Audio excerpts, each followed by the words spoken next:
இன்னைக்கு இந்த வீடியோவில் ப்ரிப்போசிஷனல் ப்ரனவுனை பற்றி பார்க்க போகிறோம். அப்படின்னா தமிழில் உருப்பிடை பிரதி பெயர் சொற்கள். இது தனித்தனியாக நம்ம பயன்படுத்தலைனாலும் நம்மளுடைய சென்டென்ஸில் பயன்படுத்துவோம். சில நேரங்களில் இதுக்கெல்லாம் மீனிங் என்னன்னு சொல்லி தெரியாமல் நம்ம கஷ்டப்படுறது உண்டு.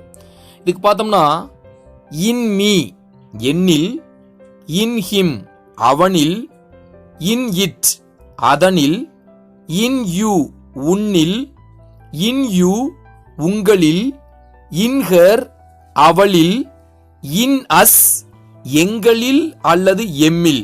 இப்போ அதே பாருங்க, பை பயன்படுத்தி எப்படி சொல்றோம் அப்படின்னா பை மீ என்னால், பை யூ உங்களால், பை ஹிம் அவனால், பை ஹர் அவளால், பை இட் அதனால், பை அஸ் எங்களால், பை யூ உங்களால், பை தெம் அவர்களால்.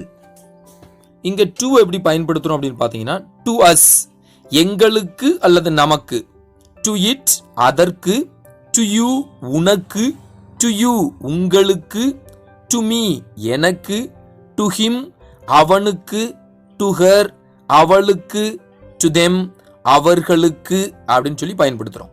அதுவே வித் கூட எப்படி பயன்படுத்துறோம் அப்படின்னா வித் மீ என்னோடு, வித் யூ உன்னோடு, வித் ஹிம் அவனோடு, வித் ஹர் அவளோடு, வித் இட் அதனோடு, வித் அஸ் எங்களோடு அப்படின்னு பயன்படுத்துறோம். அதே போல இப்ப பாத்தீங்க அப்படின்னா செல்ஃப் எப்படி பயன்படுத்துறோம்? மை செல்ஃப் நானே, ஹிம் செல்ஃப் அவனே, ஹர் செல்ஃப் அவளே, யுவர் செல்ஃப் நீயே, யுவர் செல்ஸ் நீங்களே, அவர் செல்ஸ் நாங்களே, தெம் செல்ஸ் அவர்களே அப்படின்னு பயன்படுத்துறோம். அதுவே ஃப்ரம் எப்படி இது கூட பயன்படுத்துறோம்? ஃப்ரம் மீ என்னிடம் இருந்து, ஃப்ரம் யூ உன்னிடம் இருந்து, ஃப்ரம் ஹிம் அவனிடம் இருந்து, ஃப்ரம் தெம் அவர்களிடமிருந்து, ஃப்ரம் அஸ் எங்களிடமிருந்து அல்லது நம்மிடமிருந்து, ஃப்ரம் யூ உங்களிடமிருந்து, from her அவளிடமிருந்து, from it அதனிடமிருந்து.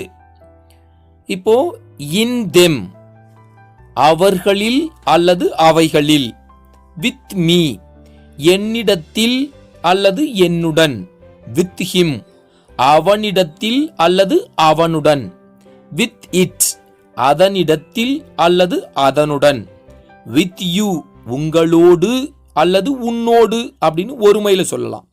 With them அவர்களோடு, வித் யூ உங்களிடத்தில் அல்லது உங்களுடன், வித் யூ உன்னிடத்தில் அல்லது உன்னுடன், வித் ஹர் அவளிடத்தில் அல்லது அவளுடன்.